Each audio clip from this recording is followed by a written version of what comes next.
Hello everyone, this is Joel Solomon from PRS and the Roadmap, introducing the Markets PowerPoint presentation. The purpose of the Markets PowerPoint presentation is to share with everyone the history of the markets and the power of considering an indexing strategy. Now, if you started with $1 million, and if you were able to actually earn 6.9% every year for 20 years, we call this 6.9% the nominal rate of interest, the interest that, say, an institution is going to pay.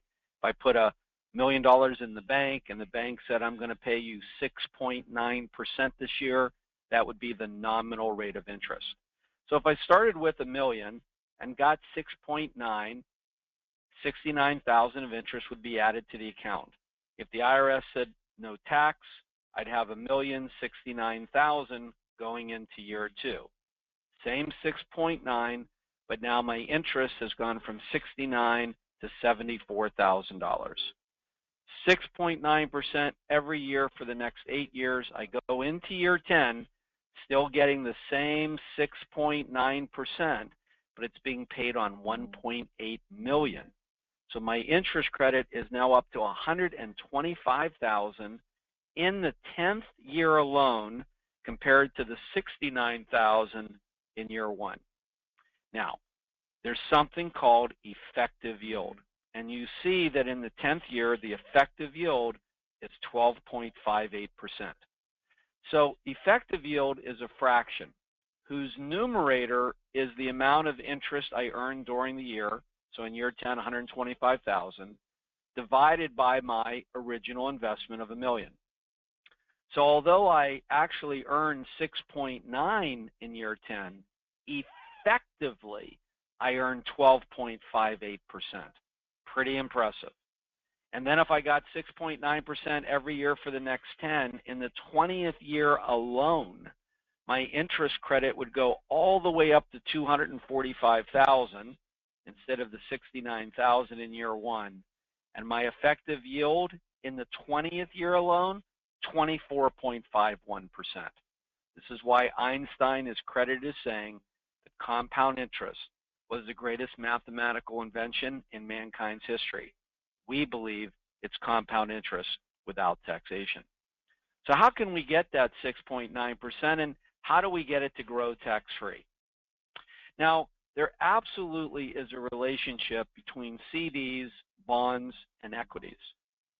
If you tell me what you think a 1-year CD is going to pay, and in 2015 you might say 1%, for you to take your money out of the bank and buy an investment-grade bond, you've got to get paid 3 or 4% more.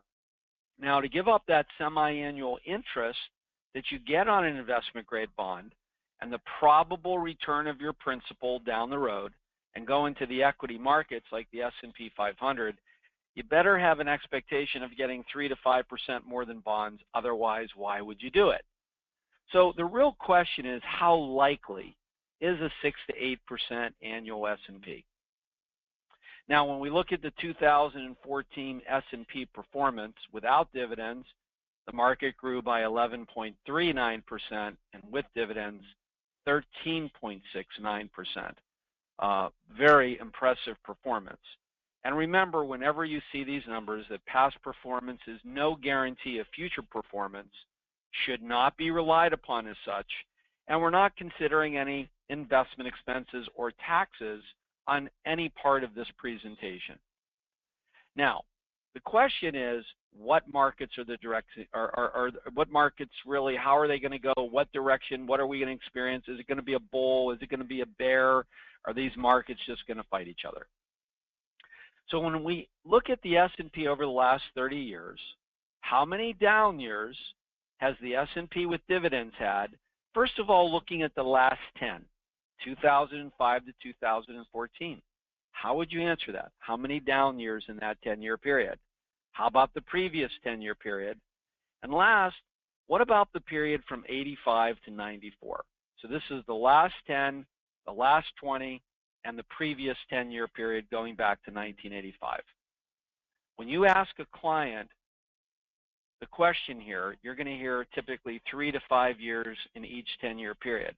But the reality is only 1 in the last 10, 3 in the previous 10, and 1 in the 10-year period, 1985 to 1984. So let's take a look at this chart. There's the performance in 2014 of the S&P with dividends, 13.69%. So when we look at this last 10-year period, we see there's only one down year, the Great Recession of 2008, when the market dropped 37%. 90% of the years the market was up. Previous 10, 3 down years, the dot-com bursting in 2000, 9/11, and the aftermath of 9/11. Now what's interesting, in this 3-year period, the market actually lost about 40%, pretty close to what it did here in 2008. This is the only 3-year consecutive period that the market went down in value since the Great Depression. 70% of those years the market was up. And we look at the previous 10-year period, the last we're going to review today, what we find is only one down year when Saddam invaded Kuwait in 1990. And although there was a significant drop in the market in the summer, by the end of the year, the market only lost 3%. So let's look at the bottom of this chart. And what you would find is that the S&P with dividends over the last 10, 20, and 30-year period are at 9.48, 11.74% over the last 20-year period, and the average annual rate of return over the last 30 years, 12.84. Very impressive performance. No guarantee of future performance, but again, something that we all need to be aware of as financial professionals, or if you're a client, obviously something that is very misunderstood. Now, what if I was able to invest money in the market, and when the market went down, I still would get 1% interest? So as you can see here in this 3-year period, when the market went down 9, 12, and 22, what if you got 1% interest? But when the market was soaring, going up 37, 22, and 33, you agreed to be capped at a 13% growth ceiling. So a growth floor of 1 with a growth ceiling of 13.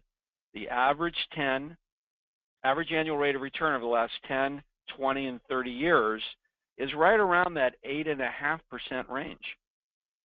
And last, what if you were able to invest money in the S&P, and based on the S&P return, let's say the S&P went up 5, you would actually get 160%. Let me give you an example. If the market went up 4.46 without dividends, you would actually multiply that by 160% and get a 7.14% crediting rate. Same floor of 1, but a growth ceiling of 11. So if we used a 1% floor and a 160% multiplier to a ceiling of 11, what you see there is about a 7.84, a 7.92, and a 7.89 per average annual rate of return for the last 10, 20, and 30-year period, with no sleepless nights, because 1% is your hero when the market goes south. Imagine how you would have felt in 2008 when the market was crashing if the worst thing that could happen to your money was it was growing by 1% on a guaranteed basis. In fact, if we look back and consider all decades going back to the Great Depression decade and ask the question, what percentage of all years in that decade did the market go up? 40% in the Great Depression decade. World War II, market can't go up. How about the 50s? 80% of the time. The 60s, the 70s. In the 80s and 90s, the market went up 90% of each of those decades. Worst decade of investing since the Great Depression, the last one, market was up 60% of the years. So let's take a look at what happens if I ride the market versus this type of an indexing strategy that has a growth floor and a growth ceiling. So let's look at this lost decade. And what's interesting about that is that if I took $1 million on January 1, 2000 and wanted to look at it at the end of the decade, 12/31/09, and rode the market's ups and downs, by the end of that decade, my million would have been worth $909,000. Now, if I would have taken that million, put it in that type of an indexing strategy where we had a growth floor of 1% and a ceiling of 13, even during this decade, my million would have grown to $1,745,000, creating over an $800,000 difference in the value of my money. And when the market was crashing this 3-year period, or in 2008, 1% is my hero. Now, let's look at the last 10 years ending December 31, 2014. Again, I start with $1 million and I ride the market. By the end of 12/31/2014, my million would have more than doubled to $2,093,000. Now, what if I used our indexing strategy with a floor of 1 and a ceiling of 13? Well, that same million would have grown to $2,228,000, creating a $135,000 difference in the value of money. But no sleepless nights, no catching up when you had, in this example, such a horrible 1-year downdraft. Now, as I showed you in the previous charts, long term, the S&P with dividends has outperformed an indexing strategy by a significant margin. But when you look at the power of an indexing strategy and the smoothing out of returns that you get when you accept a growth floor, in this example of 1%, with a growth ceiling of 13, you can see that you don't necessarily give up a lot in short periods of time, at least looking at it on a historical basis. But the S&P with dividends over longer periods of time have significantly outperformed an indexing strategy. We believe an indexing strategy is a piece of your overall portfolio. Now, we tested this looking back at the Great Depression decade, starting with $1 million. In 1930, the market dropped 25%, so the million was worth $750. By the end of that first 3-year run, $1 million would have been worth only $390, a 61% decline. But if you would have just held on, by the end of the decade, your million would be worth almost back to the original $1 million. Now, using an indexing strategy with a floor of 1 and a ceiling of 13, even during the Great Depression decade, my million would have grown to $1,730,000. What's interesting, when you look at the difference at the end of the decade, over 700,000 more using the indexing strategy of a floor of 1 and a ceiling of 13. So when the market bottomed in 1932 in this example at 390, with my 1% floor, I would have been at $1,030,000 with no sleepless nights. Pretty powerful storyboard here. Now, what we're really doing when you look at an indexing strategy, and if you look at this chart representing annual returns by the bars, ups and downs, from 1980 to 2014, and these dots represent the lowest point for volatility during the year. What we're really doing is eliminating that potential of any downside movement of your money due to the market. So if the market goes down, it's not going to negatively affect your money. In exchange, we agree to smooth out the returns. That's what the indexing strategy really does. So when you look at it over time and ask yourself what percentage of the years in each decade since the Great Depression has the S&P increased in value, those are the answers. So my questions are this. What if you could capture between, let's say, 11 to 13% of all the up markets only, down markets didn't affect you, you could lock in the gains guaranteed by Penn Mutual, one of the oldest insurance companies in the United States. All of your gains grew tax deferred under Internal Revenue Code Section 72E1. If distributions came out tax-free under Internal Revenue Code Section 72E5C, and if you had ready access to that cash, if you could have all of that, what percent of your low to moderate risk portfolio and your annual savings would you allocate to such an asset class? And most people actually say all of it.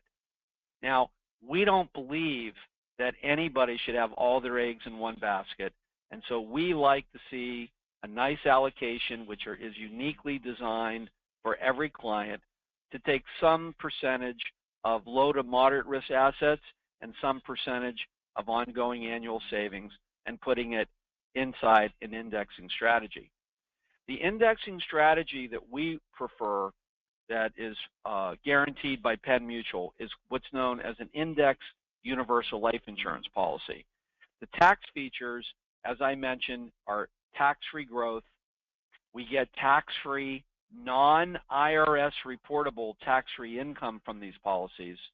Under Section 101A of the Internal Revenue Code, a tax-free death benefit. We don't have any of the health care tax.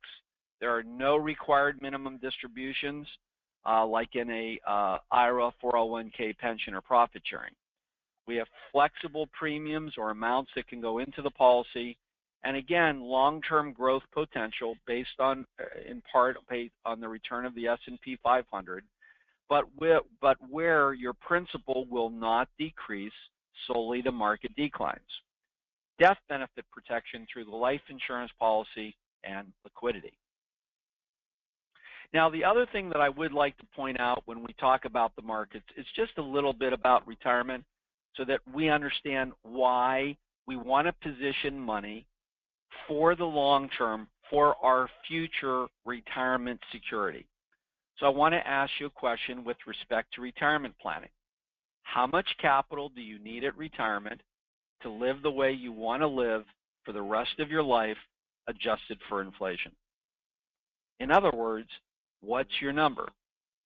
So if we looked at an individual, 45, that had a tax-free, inflation-adjusted retirement income goal of $100,000 a year, commencing at age 65, if he was able to get a 5% rate of return on his money, and we planned on 3% inflation, and a 20-year retirement period from, say, 66 to 85, he would need to accumulate $3.1 million after tax at age 65 to do it. In other words, you'd have to have $3.1 million after tax, not in a pension, profit sharing, or IRA, or 401k, but after tax, growing at 5%, to have $100,000 of inflation-adjusted goods and services. And by the way, all $3.1 million would be gone at age 85. 55-year-old with a $200,000 after-tax retirement income goal, adjusting for 3% inflation, $4.6 million after tax. So when we think about the markets and we think about a long-term strategy, what we want is growth with the market, but where principal cannot go down when the market goes down. We want tax-free growth. We want tax-free income. And we can get that by using the indexing strategy within an indexed universal life insurance policy, and especially tie it into retirement planning in a quantitative approach, which is where the roadmap really shines. This is Joel Solomon on behalf of